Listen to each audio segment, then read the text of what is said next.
untuk kami terus boleh berjuang membenahi, memperbaiki kehidupan kami, karakter kami, keadaan manusia batiniah kami yang belum seperti yang Kau inginkan. Tuhan, biarlah kami menggunakan waktu yang ada ini untuk kami boleh terus mengoreksi hidup kami dari hal-hal yang jahat, yang tidak benar, yang tidak berkenan kepadamu, sampai kami bisa memahami kehendak-Mu dengan sempurna. Hal-hal yang tersembunyi dalam hati kami mau terus perkarakan kepada Tuhan, sehingga segala sesuatu dari hati kami, dari perbuatan kami boleh menyenangkan hati-Mu. Terima kasih Bapa yang baik. Sebentar kami mau belajar firman-Mu. Biarlah Kau mengurapi setiap kami yang ada di sini, ada di rumah, dan siapa saja yang bergabung bersama kami dalam persekutuan ini Tuhan. Tolong hadir Engkau di tengah-tengah mereka, lawat mereka, jamah hadirat-Mu boleh turun atas mereka, sehingga pemberitaan firman Allah ini boleh menggugah, boleh menerobos hati, pikiran, pemahaman-pemahaman yang salah, yang tidak tepat sesuai dengan kehendak Tuhan. Urapi hamba-Mu, taruhkan perkataan-Mu, sehingga kebenaran-Mu bisa disampaikan bagi kami. Terpujilah nama-Mu, kami serahkan pemberitaan ini dan selanjutnya dalam tangan Tuhan. Dalam nama Tuhan Yesus Kristus kami sudah berdoa dan kami serahkan acara ini. Haleluya.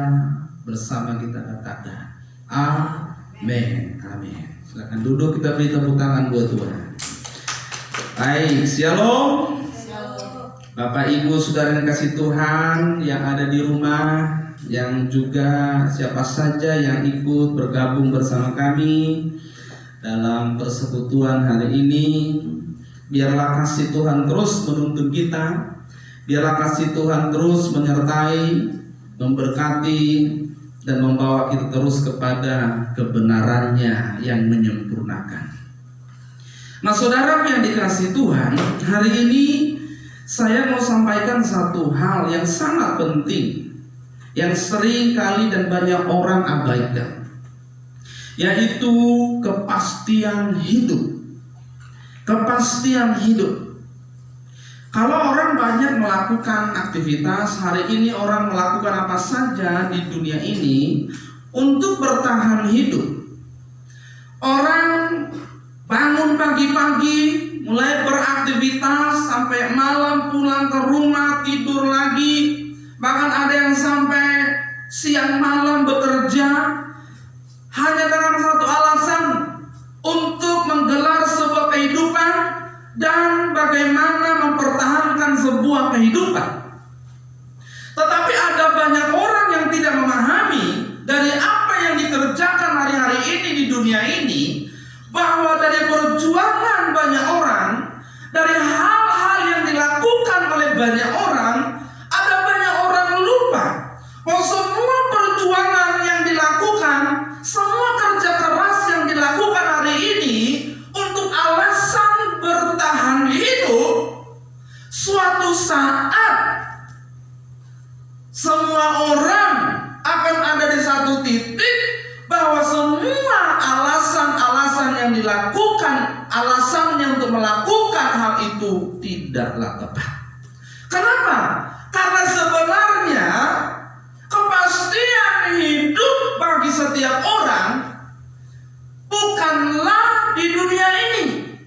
Kepastian hidup bagi orang percaya pada khususnya bukanlah di sini. Lalu bagaimana Pak? Apakah yang harus kita pahami, yang harus kita mengerti dengan kehidupan hari ini di bumi ini yang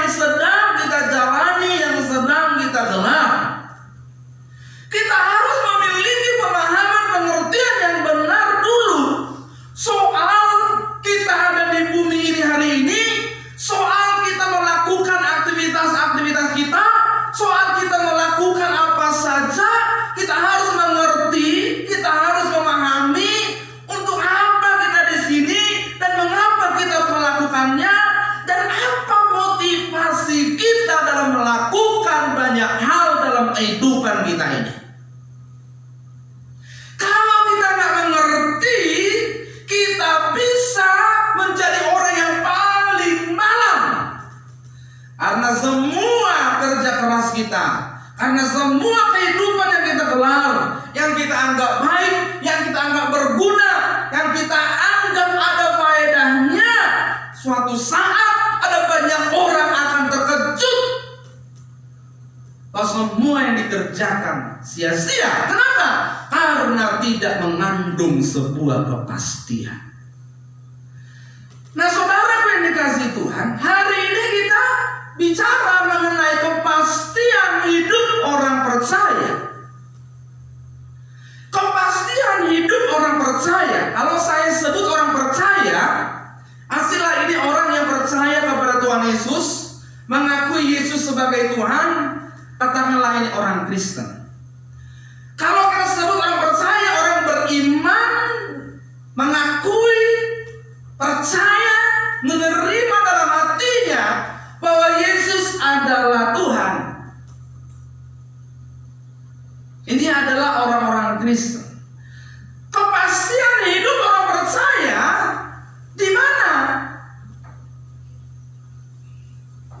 Jangan sampai kita menjadi orang percaya kepada Yesus, umat pilihan, umat tebusan yang sudah ditebus, menerima penebusan, mengakui Dia Tuhan di dalam hati, di dalam pikiran, lewat mulut, lalu kita tidak mendapatkan kepastian hidup. Ini paling malang. Pada akhirnya pengenalan kita melalui pengakuan kita melalui mulut, melalui pikiran kita akan sia-sia. Pada akhirnya tidak berguna kalau iman yang kita kenakan, pengakuan yang kita katakan di dalam hati, di dalam pikiran, di dalam mulut kita tidak akan berguna kalau tidak mengandung sebuah kepastian hidup. Kalau kita tidak akan memiliki kehidupan yang kekal, kalau kita tidak memiliki kepastian hidup, maka kita tidak ada gunanya melakukan apapun, bahkan menjadi orang Kristen sekalipun. Betapa malangnya orang yang tidak memiliki kepastian hidup. Hari ini orang berpikir bahwa kepastian hidup yang sesungguhnya adalah hari yang dijalani hari ini. Kesalahan banyak orang, khususnya orang-orang Kristen hari ini, mereka berpikir bahwa hidup yang sesungguhnya adalah hari ini. Banyak orang Kristen tidak mengerti, sehingga mereka habis-habisan, all out, sungguh-sungguh menggelar bagaimana hidup di dunia ini supaya seperti yang dia inginkan, meraih banyak hal, berjuang untuk banyak hal yang sebenarnya banyak tidak mengandung kepastian hidup di dalamnya. Nah, hari ini kita mau belajar sebagai orang percaya bagaimana kita memiliki kepastian hidup. Kalau pada akhirnya kita tidak memiliki kepastian hidup, lebih baik kita jadi monyet, jadi kucing, jadi harimau, jadi apa lagi? Kenapa? Karena kalau mereka tidak perlu memiliki kepastian hidup. Binatang-binatang, hewan tidak perlu memiliki kepastian hidup. Tetapi manusia, khususnya orang percaya, harus memiliki kepastian hidup. Kalau tidak, suatu saat ada banyak orang akan berkata, lebih baik dulu aku tidak jadi manusia. Ketika orang menghadap pengadilan Allah, pengadilan Kristus, lalu dia dinyatakan tidak berkenan kepada Allah, lalu dia dinyatakan tidak masuk dalam pemerintahan, dalam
sungguh-sungguh mempersiapkan hidup. Apa katanya?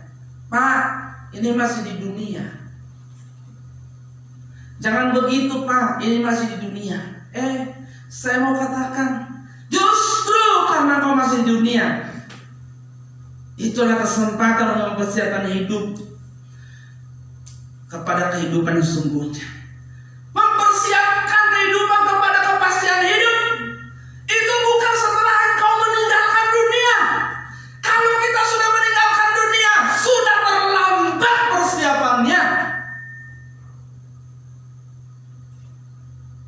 Selama kita diberi waktu, mari kita sungguh-sungguh mempersiapkan. Jangan tunggu nanti. Ini saatnya. Kita buka firman Tuhan dari Yohanes 14 ayat 1 sampai 3. Hai Bapak Ibu, semua kita yang bergabung bersama kami, Yohanes 14 ayatnya yang pertama sampai 3. Sudah? Kalau sudah, saya bacakan buat kita. Demikian firman Tuhan, janganlah gelisah hatimu. Percayalah kepada Allah, percayalah juga kepada. Di rumah Bapakku banyak tempat tinggal. Jika tidak demikian, tentu aku mengatakannya kepadamu. Sebab aku pergi ke situ untuk menyediakan tempat bagimu. Dan apabila aku telah pergi ke situ dan telah menyediakan tempat bagimu, aku akan datang kembali dan membawa kamu ke tempatku, supaya di tempat di mana aku berada, kamu pun berada. Nah saudaraku yang dikasihi Tuhan, ayat ini diucapkan oleh Yesus sendiri ketika waktu menjelang dia ditangkap dan dibunuh dan mati sudah dekat. Lalu murid-muridnya ada dalam kegelisahan, murid-muridnya ada dalam ketakutan. Bagaimana nanti kalau Yesus meninggalkan mereka? Bagaimana kalau Yesus meninggalkan mereka, lalu mereka akan mengalami masalah besar. Mereka akan mengalami tekanan dan goncangan besar dalam hidup mereka. Kalau Yesus saja diperlakukan seperti itu, mengalami goncangan tekanan yang seperti itu, bagaimana dengan kita? Murid-muridnya takut, murid-muridnya gelisah. Tapi dengar baik-baik, Yesus bilang apa? Jangan gelisah hatimu. Jangan gelisah hatimu. Percayalah kepada Allah, percayalah juga kepadaku. Di rumah Bapakku banyak tempat tinggal.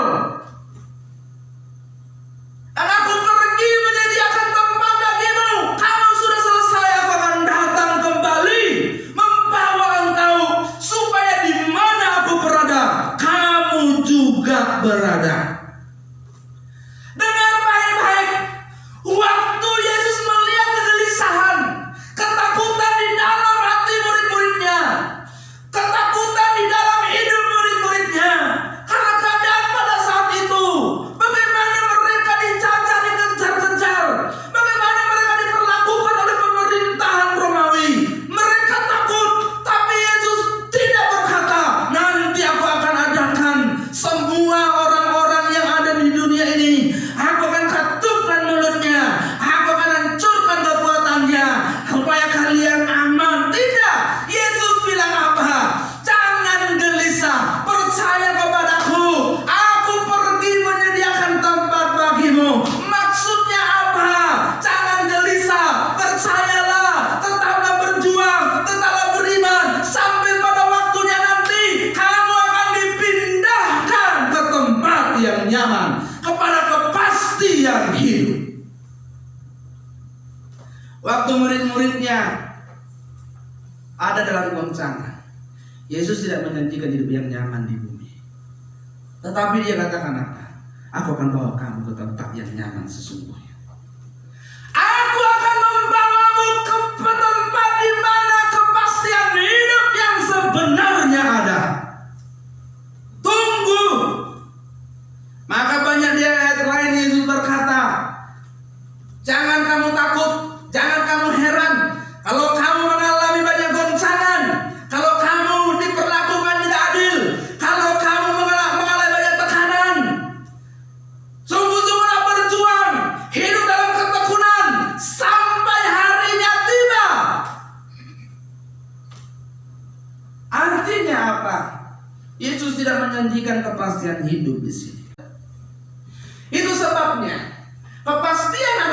keadaan pasti. Kepastian adalah sebuah keadaan pasti, sebuah ketentuan atau ketetapan yang pasti. Itu adalah definisi dari sebuah kepastian. Kepastian adalah sebuah keadaan pasti, sebuah ketentuan, sebuah ketetapan yang pasti. Berarti kepastian berarti sesuatu yang tetap dan tidak berubah. Berarti sebuah kepastian adalah sesuatu yang tetap dan tidak berubah-ubah. Itu sebabnya kepastian hidup orang percaya adalah sebuah keadaan yang ditetapkan, ditentukan, yang menjamin kehidupan orang percaya selamanya. Kalau dikatakan kepastian hidup orang percaya, berarti sebuah keadaan yang ditetapkan, yang ditentukan, yang menjamin kehidupan orang percaya selamanya. Ada sebuah ketetapan yang tidak berubah. Ada sebuah kepastian yang tidak berubah. Ada sesuatu yang tidak berubah, sesuatu yang pasti, yang bisa diyakini karena pasti. Jadi kalau kepastian itu orang percaya, berarti orang percaya harus memiliki sebuah keadaan yang ditetapkan, yang ditentukan, yang menjamin kehidupannya sampai selama-lamanya. Jadi kalau ada jaminan hidup di bumi hari ini, apakah itu bagi orang percaya? Tidak. Kenapa? Karena tidak selamanya, tidak tetap, berubah-ubah. Itu sebabnya orang percaya tidak boleh membangun kepastian hidupnya kepada sesuatu yang berubah-ubah, kepada sesuatu yang tidak tetap, kepada sesuatu yang bersifat sementara, kepada sesuatu yang tidak bersifat kekal.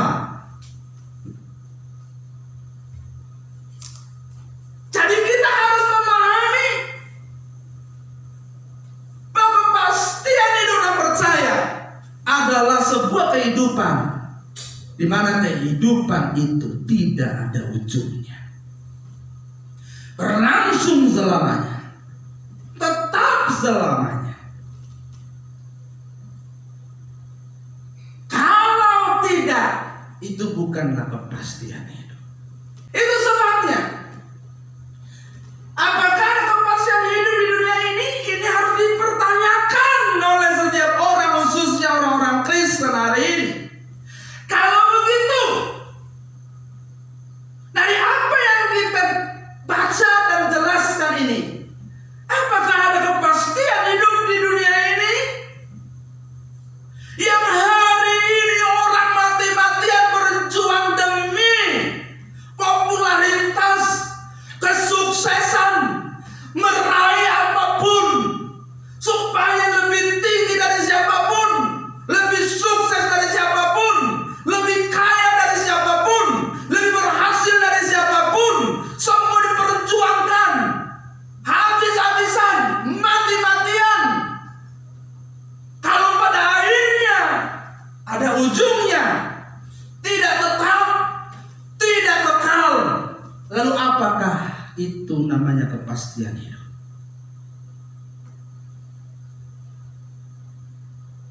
Kita harus menjawab, apakah ada kepastian hidup di dunia ini? Hari ini kita mau belajar, kehidupan di dunia ini bukanlah sebuah kepastian. Amin. Bukanlah sebuah kepastian. Mari kita menyadari tidak ada kepastian hidup di sini. Loh, kalau begitu gimana, Pak? Kita hidup di sini untuk sebuah kepastian dalam hidup yang akan datang, bukan untuk kehidupan hari ini. Kalau kita hari ini hidup hanya untuk hari ini saja, kita malang.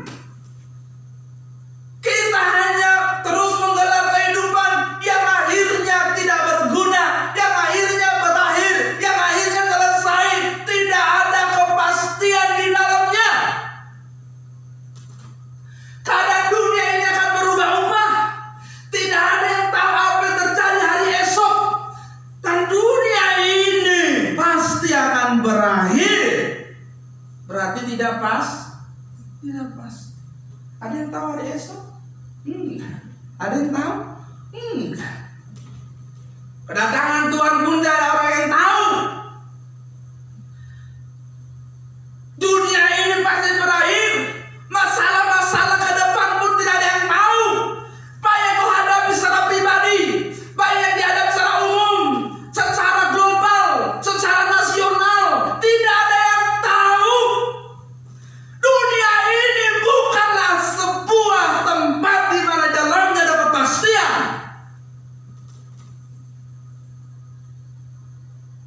Tidak ada yang bisa memprediksi kapan dia mati.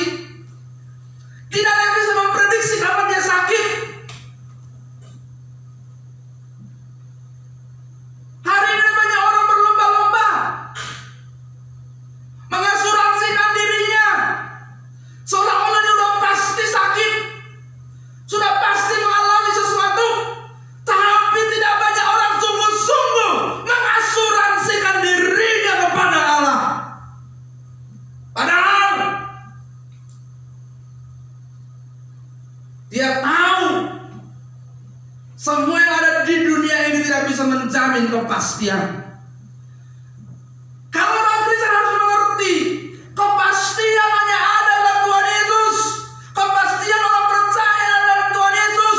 Jangan mengikatkan dirimu, jangan menjaminkan dirimu lebih dari apapun selain kepada Tuhan Yesus. Kalau orang bayar jaminan A, jaminan B, jaminan C, nggak boleh telat, benar nggak? Tapi kalau ikut Tuhan, ya Tuhan, maklumlah Tuhan, aku manusia berdosa yang tidak berdaya, ya aku nggak bisa. Jaminan kekekalan justru orang tidak sungguh-sungguh. Jaminan tentang kehidupan yang pasti justru orang tidak sungguh-sungguh. Tapi kalau mengejar sesuatu yang di dunia ini,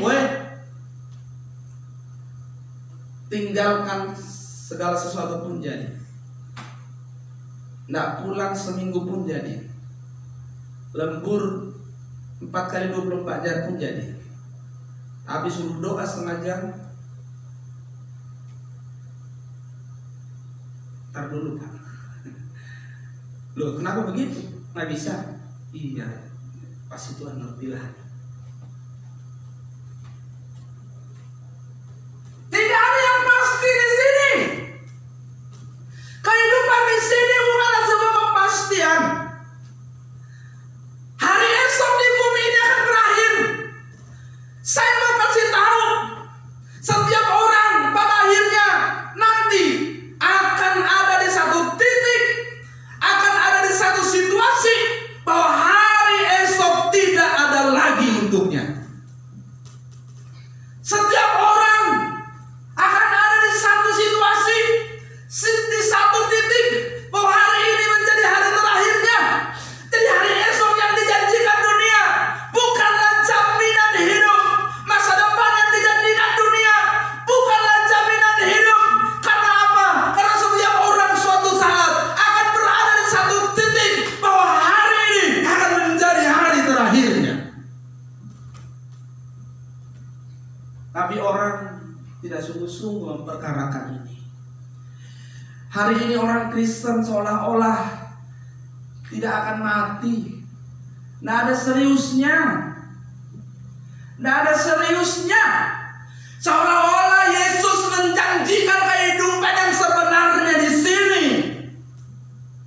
Padahal Yesus sendiri bilang, aku menyediakan tempat bagimu bukan di sini. Aku pergi ke satu tempat. Aku sediakan tempat bagimu bukan di sini. Nanti kalau tempat itu jadi, aku ambil kau dari sini. Aku pindahkan kamu dari sini. Karena di sini tidak ada kepastian hidup.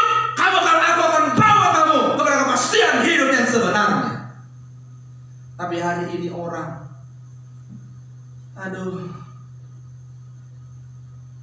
sudah punya uang, punya jabatan, punya karir, rasanya sudah lengkap, sudah bahagia, sudah merasa dia punya hidup. Orang jomblo punya pacar bahagia, tak punya pacar, punya istri, punya suami bahagia. Setelah itu punya cucu, punya anak bahagia, punya cucu bahagia, cicit, cocok apa kan? Lalu meninggal selamat tua, bahagia rasanya. Itu kebahagiaan yang menipu, bukan kebahagiaan yang sesungguhnya. Kalau kita meraih itu, puji Tuhan. Tetapi dengan baik-baik, bukan itu kebahagiaan yang sejati. Kehidupan kepastian tidak ada di situ. Kepastian hidup ada di tangan Tuhan Yesus. Jadi kamu bisa memiliki apapun. Keturunan boleh banyak, hartamu boleh banyak, kedudukan boleh banyak. Kalau kau anggap itu kebahagiaan yang sejati, kau paling malang. Kau paling malang. Kebahagiaan yang sejati bukan di sini. Nanti ada banyak orang yang merasa sudah bahagia, lengkap, memiliki segala sesuatu di bumi ini. Mereka akan kaget, dia tidak memiliki Tuhan. Mereka lupa demi meraih segala sesuatu, mereka menduakan Tuhan. Padahal firman Tuhan jelas-jelas berkata, jangan mengabdi kepada dua Tuhan. Artinya apa? Tidak boleh ada selain Tuhan. Tidak boleh ada yang lebih penting. Tidak boleh ada yang lebih diusahakan. Tidak boleh ada yang lebih disungguh-sungguhkan dalam hidup ini.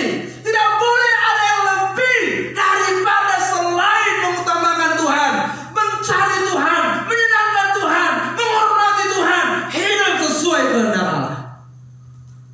Kalau ada yang lebih penting dari situ, kita menduakan Tuhan. Tuhan itu harus menjadi satu-satunya. Dalam segala hal, Dia harus berkenan. Lanjut. Jangan membangun kepastian hidup di sini, di dunia ini. Jangan berpikir dan bersikap seolah-olah bahwa hidup di dunia ini adalah kehidupan yang sesungguhnya. Jangan senang dulu. Perjuangan kita masih banyak. Jangan kalau meraih sesuatu sudah merasa mendapatkan yang terbaik. Enggak, saudara. Di sini perjuangan. Orang meraih sesuatu pun itu harus dipertanggungjawabkan. Amin. Jadi nggak ada orang meraih sesuatu itu harus ingat, nggak ada orang yang meraih sesuatu lalu dia lepas tanggung jawab. Semakin tinggi seseorang, semakin tinggi tanggung jawabnya. Bukan kepada dunia ini, bukan kepada atasan di dunia ini, bukan kepada otoritas di dunia ini. Pertanggungjawaban hidup yang paling tinggi, pertanggungjawaban hidup yang paling tinggi adalah kepada Sang Pemberi nafas ini.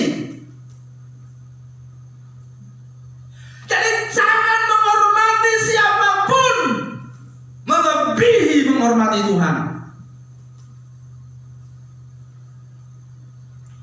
Jangan takut kepada siapapun melebihi takut kepada Tuhan.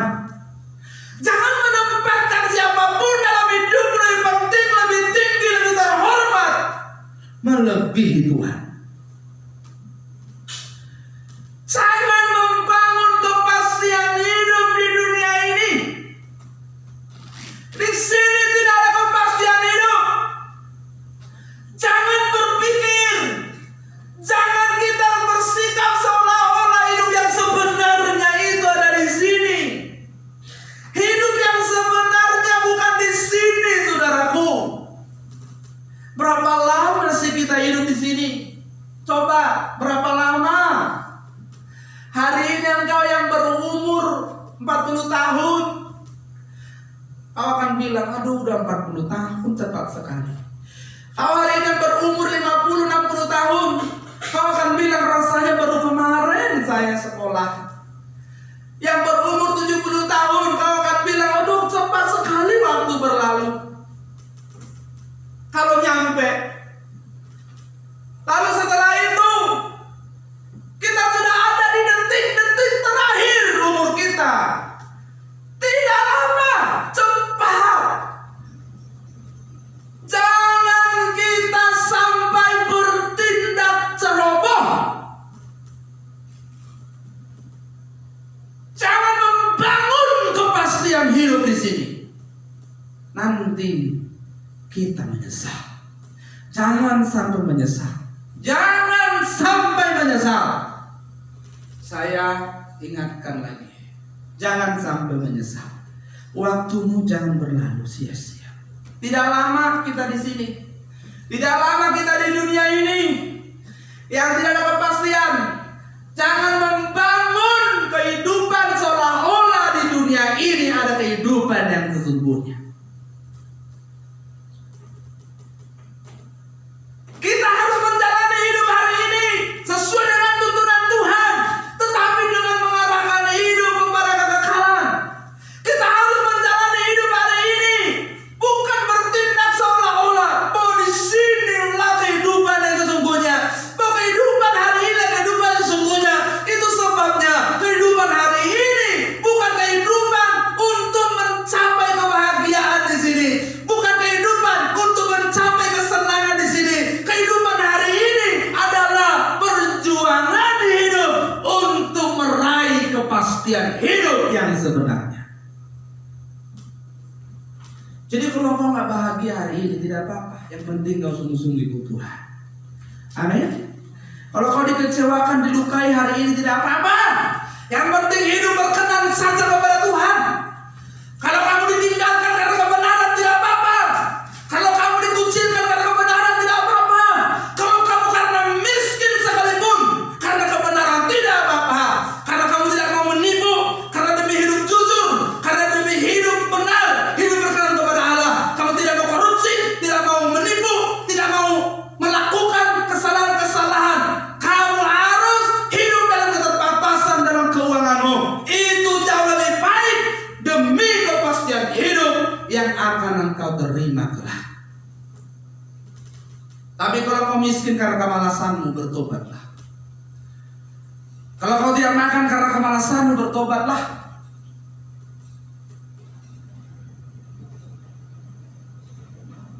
Kalau kau hidupmu terlantar karena memang karaktermu yang rusak, bertobatlah. Tapi kalau kamu akhirnya hidup miskin karena kejujuran, hidup pas-pasan, hanya bisa makan dan minum karena integritasmu, tidak apa-apa. Kau dikucilkan, kau dijauhi, tidak apa-apa. Karena memang di sini tidak ada kepastian hidup. Kepastian hidup yang sebenarnya ada di kekekalan. Amin. Kepastian hidup orang percaya ada di surga. Jangan berharap dibahagiakan di dunia ini. Kamu kecewa. Orang nikah berharap dibahagiakan suaminya. Suaminya bukannya bahagiain, malah nyakitin. Kecewa nggak? Suami menikah, ngambil istri, berharap dibahagiain istri. Bukannya bahagia. Padahal dulu waktu nikah papan bunganya 2.000. Selamat dan berbahagia. Selamat dan berbahagia. Belum lagi di WA, selamat berbahagia. Belum di Facebook, selamat dan berbahagia.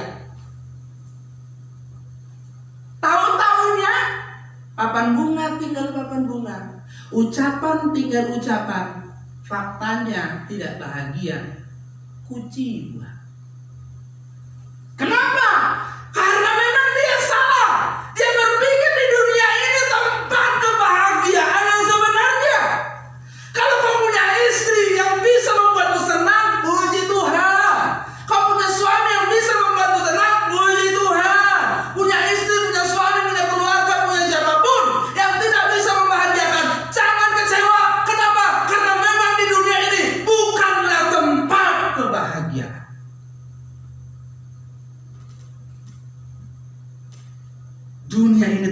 perjuangan. Amin. Dunia ini tempat perjuangan. Perjuangan untuk apa? Meraih kepastian hidup, merespon anugerah yang Tuhan sudah beri. Disinilah tempatnya. Makanya perjalanan ini tidak mudah. Kalau kamu ingin mengalami kepastian hidup, menerima kepastian hidup, Yesus berkata, jalannya sempit, sangkal diri pikul salib. Barang siapa yang tidak membenci ayahnya dan ibunya, saudara laki-laki, saudara perempuan, barang siapa mengasihi ayahnya, ibunya, saudaranya laki-laki, saudara perempuan, lebih dari aku, ya tidak layak. Jadi dengar baik-baik. Hari ini banyak orang pikir kecewa.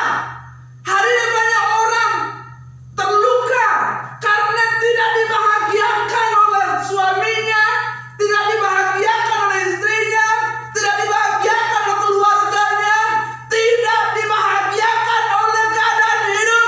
Lalu mereka kecewa, sedih, putus asa. Kenapa? Mereka salah. Mereka lupa bahwa dunia ini bukanlah tempat meraih kebahagiaan. Dunia ini adalah tempat berjuang demi meraih kepastian hidup di kekekalan.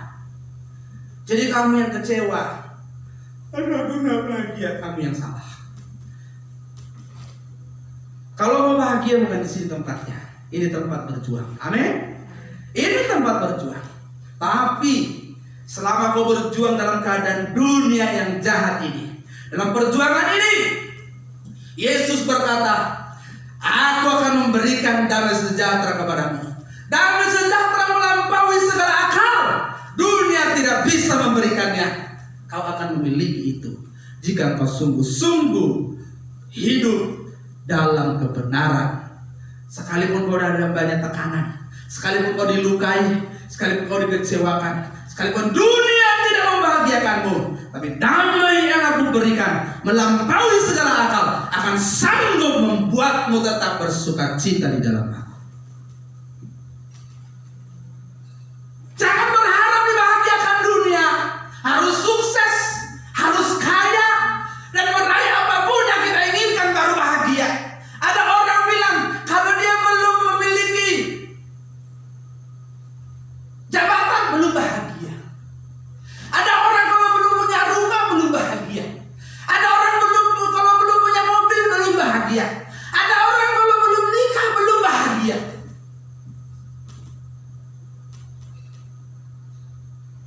Dulu sebelum nikah, kalau kau nikah, kalau kau udah nikah baru, kalau kau udah nikah anakku, bapak pasti bahagia. Cuma kaulah satu-satunya yang ku tunggu bapak. Setelah menikah, nggak bahagia tuh, malah ngerepotin. Makin cepat malah mati bapaknya. Salah orang. Jangan sampai hal-hal yang di dunia ini jadi patokan kebahagiaan, jadi ukuran kebahagiaan. Jangan.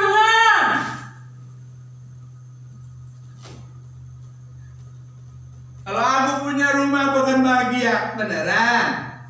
Kalau aku punya mobil aku akan bahagia, beneran. Itu banyak orang punya mobil nggak bahagia, ditarik dealer mobilnya. Dulu aku belum punya mobil, biasa aja. Tapi setelah dia punya mobil, ditarik dealer mobilnya, stres dia. Jadi jalan-jalan, bukan mobilnya lagi yang jalan-jalan, dia yang jalan-jalan. Beneran. Tuhan, kalau aku dikasih berkat, aku akan senang. Dan kalau saya sudah senang, aku akan memuliakan Engkau. Memuliakan Tuhan aja belum tahu artinya. Memang memuliakan Tuhan itu caranya gimana? Terus kalau kamu punya uang, cara memuliakan Tuhan dengan uangmu gimana?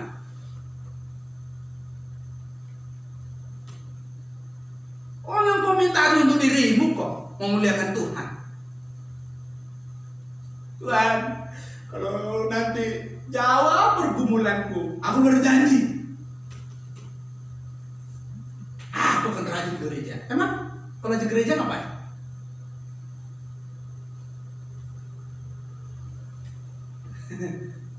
Tuh kan, banyak orang nggak ngerti apa itu memuliakan Tuhan, menghormati Tuhan.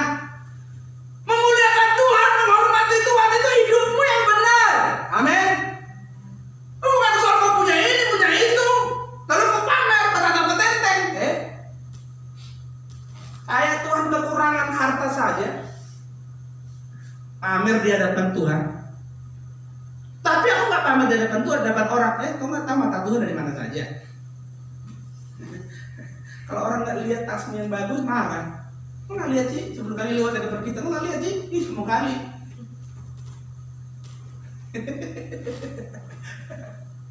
Iya nggak?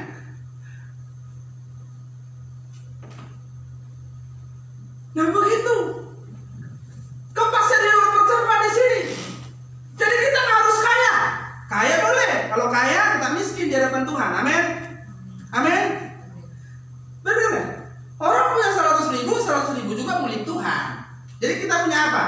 0. Benar? Orang punya 1 juta, sejuta-jutanya juga milik Tuhan. Jadi kita punya apa? 0. Orang punya 100 juta, 100 jutanya juga harus milik Tuhan. Kita punya apa? 0. Orang punya 1 miliar, 1 miliarnya juga milik Tuhan. Kita punya apa? 0.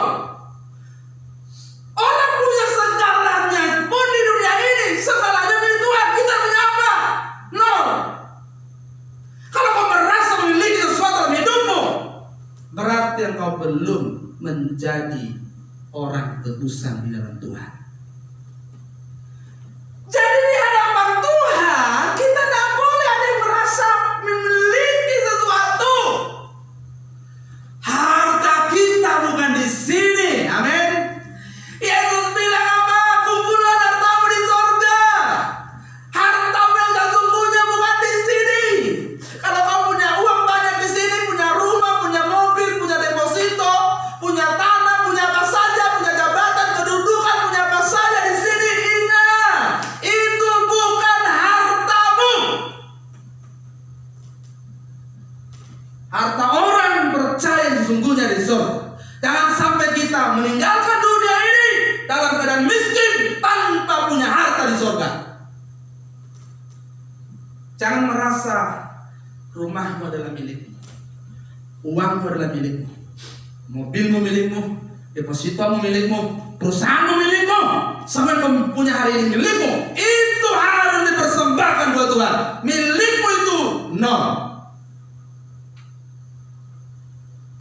Amin. Kalau tidak, Yesus berkata, barang siapa tidak melepaskan dirinya dari segala miliknya, ya tidak layak diikut aku. Lanjut. Kebahagiaan orang percaya bukan di dunia ini. Di sini kita berjuang dan persiapan kita untuk kehidupan yang akan datang. Jadi kita berjuang di sini. Amin. Jangan heran, jangan kaget kalau orang Kristen berjuang di sini. Murid-murid Tuhan Yesus setelah Yesus naik ke surga, apakah hidupnya lebih enak? Jauh bukan lebih enak. Mereka ditindas oleh pemerintahan Romawi. Banyak mereka yang mati, banyak mereka yang dipenggal, jadi makanan binatang buas. Mereka dikejar-kejar sehingga sampai harus berkumpul bersekutu di kuburan-kuburan. Bukan cuma di rumah-rumah, di kuburan-kuburan. Alkitab berkata mereka hampir berkebaktian, berkumpul bersekutu di kuburan-kuburan. Kenapa? Pemerintahan Romawi yang kejam saat itu menekan, mengejar mereka. Tetapi luar biasa, Paulus berkata kepada jemaat Roma, kamu adalah pemenang, bahkan lebih daripada pemenang. Kenapa? Secara ekonomi mereka ditindas, secara ekonomi mereka miskin, harta mereka dirampok, tanah mereka dirampok, mereka tidak diberi hak-hak mereka sebagai warga negara. Mereka miskin, mereka kalah secara jasmani. Tetapi Paulus berkata, kamu lebih daripada pemenang, karena sebenarnya kamu sedang berjuang untuk memiliki kepastian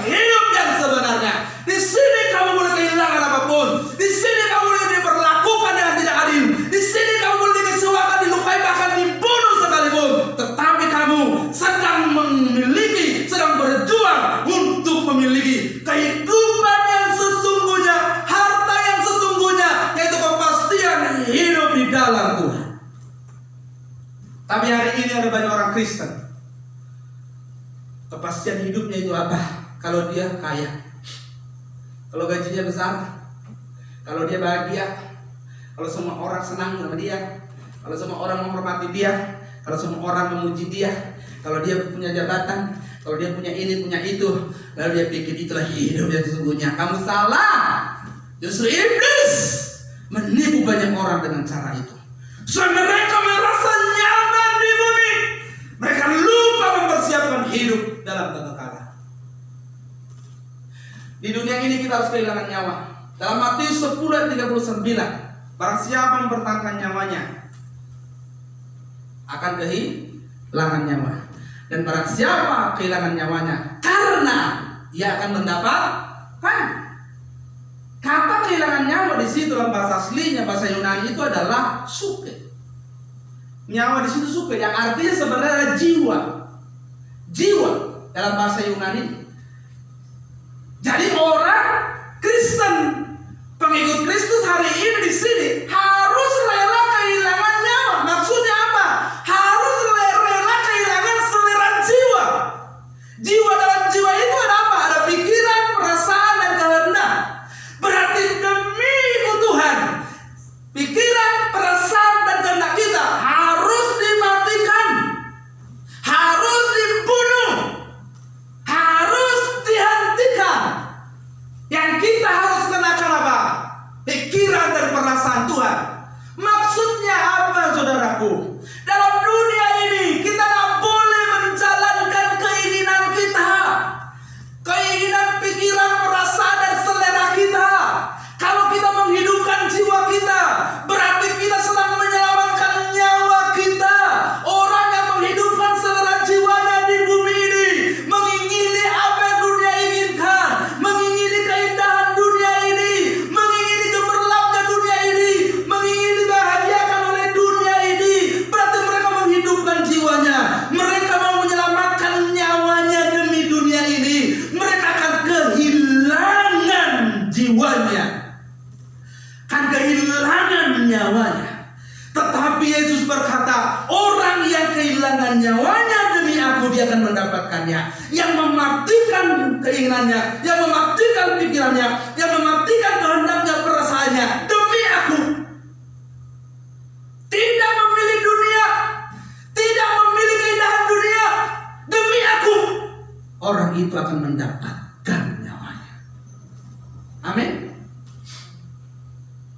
Tapi hari ini orang lebih banyak memilih dibahagiakan dunia. Selera jiwa kita sudah rusak oleh karena dosa. Maka kita harus memperbaikinya. Kita harus mengganti dengan selera jiwanya, seleranya Tuhan. Amin.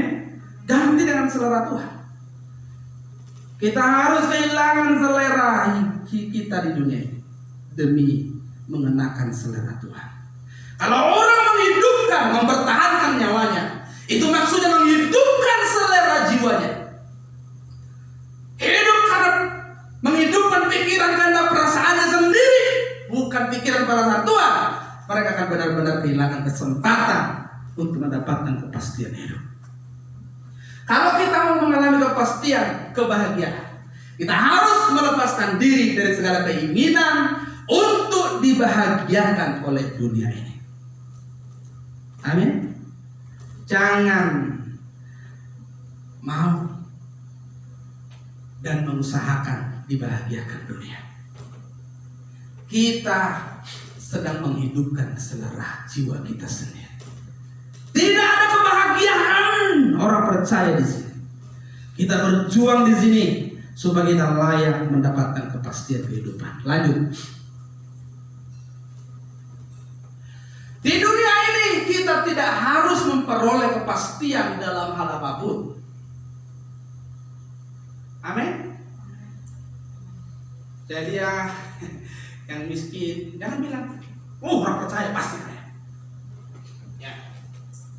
Yang sakit pasti sembuh. Benar nggak? Enggak. Karena banyak orang Kristen sakit nggak sembuh. Lalu nanti karena nggak sembuh didoain, Tuhan mana kau Tuhan? Kok aku udah berdoa, sudah berpuasa, Sudah double rantainya udah double lagi. Kalau Tuhan nggak dijawab, Tuhan kau yang salah. Tidak ada kepastian di bumi. Amin. Kamu boleh hanya berharap, Tuhan kalau boleh tolong. Kalau tidak juga tidak apa-apa. Amin. Tuhan, suamiku gak bertobat tolong. Kalau gak juga tidak apa-apa. Mungkin melalui suamimu, melalui istrimu, melalui keluargamu, imanmu dibaharui, manusia batin yang dibaharui. Tidak ada kepastian apapun. Jangan kita mengharuskan bahwa di dunia ini harus ada sebuah kepastian. Kau yang sakit jangan berpikir sakit baru sembuh. Kau yang miskin jangan berkata yang tidak punya uang harus banyak. Harus begini, harus begitu, harus begini. Tidak.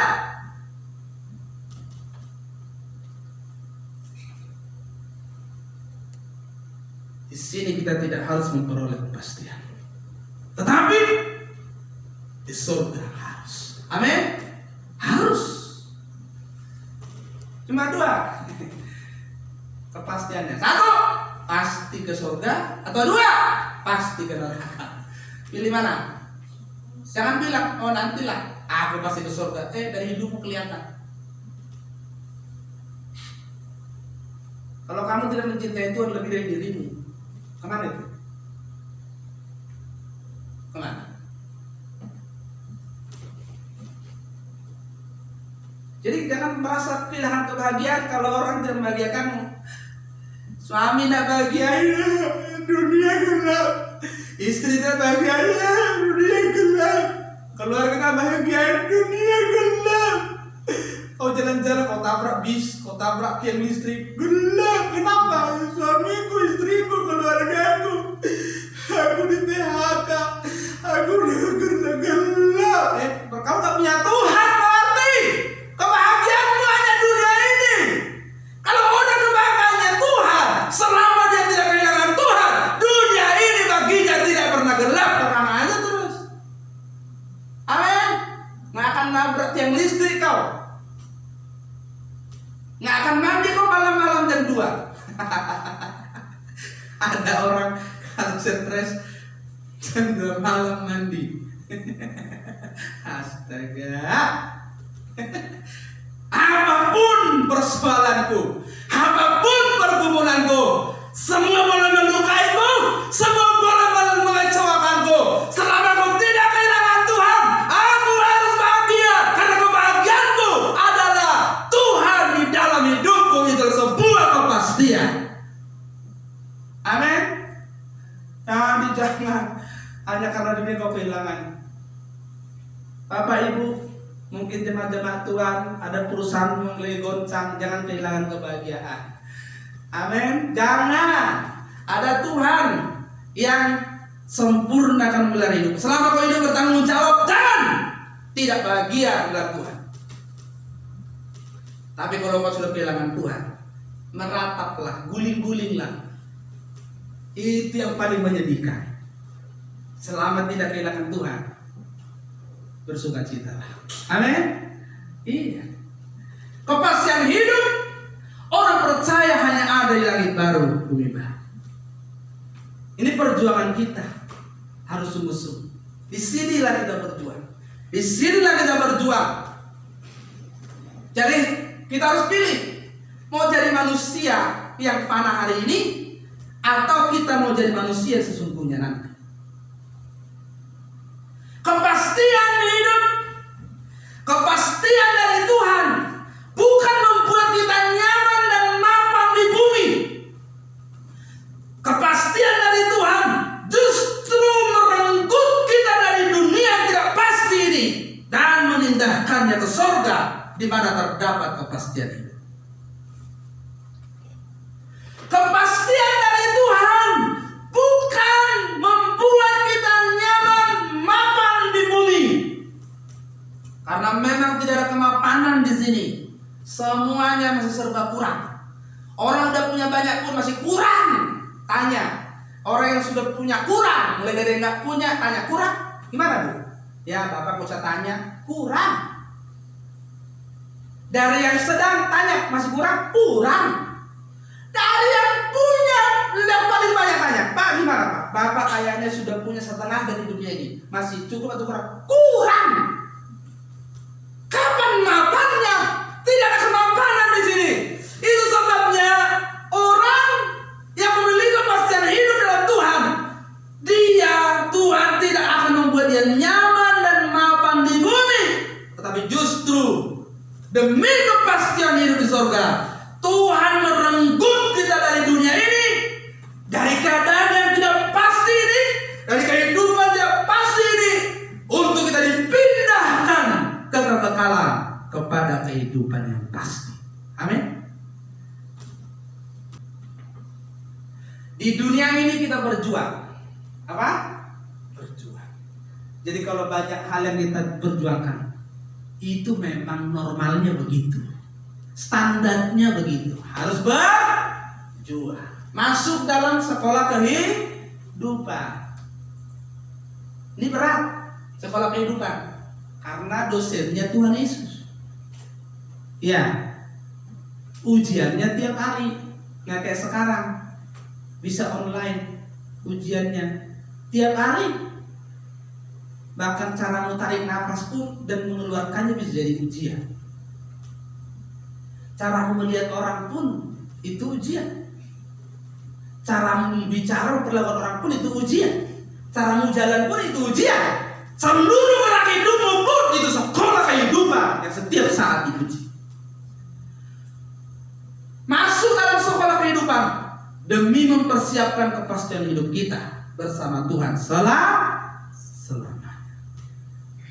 Jadi kalau di bumi ini sementara, ini bukan kepastian hidup. Mari kita berjuang untuk kepastian hidup yang sesungguhnya, yaitu kehidupan di langit baru, bumi yang baru. Amin. Walaupun berat, memang berat, meskipun ada susah, menderita dalam dunia, saya mau iring Yesus. Amin. Demi kehidupan yang pasti bersamanya selama-lamanya. Tuhan Yesus memberkati kita. Haleluya.